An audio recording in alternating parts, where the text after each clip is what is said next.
In today's video, I'm going to teach you how to check and monitor custom agent credit usage in Notion.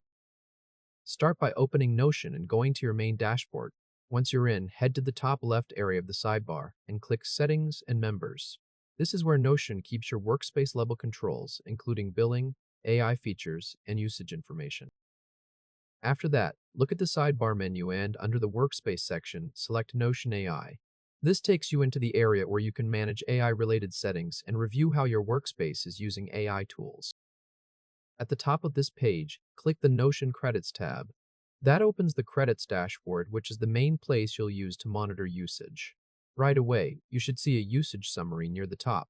This section gives you a quick snapshot of your total credits used for the current billing period, along with the date your credits reset. That's useful if you want to know not just how much has been used, but also how much time is left before the next cycle begins. Next, check the usage chart. This visual breakdown helps you understand how your credit consumption is changing over time instead of just showing one total number.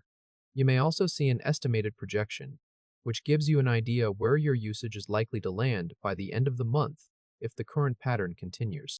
That can be especially helpful if you're trying to avoid unexpected overuse or simply want to keep an eye on trends.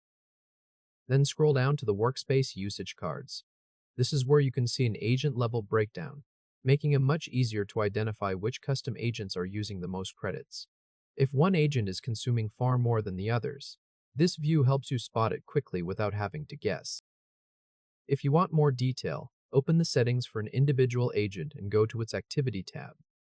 There, you can review logs for each run and check why certain tasks may be using more credits than expected.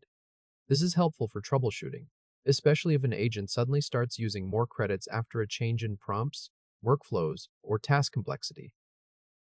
Once you've gone through these sections, you'll be able to clearly monitor credit usage on your current account and understand where your credits are going.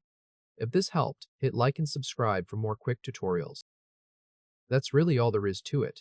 By checking the summary, chart, workspace usage cards, and individual activity logs, you can stay on top of custom agent credit usage in Notion and make smarter decisions about how your agents are running. Go ahead and try it now, and you successfully checked and monitored custom agent credit usage in Notion.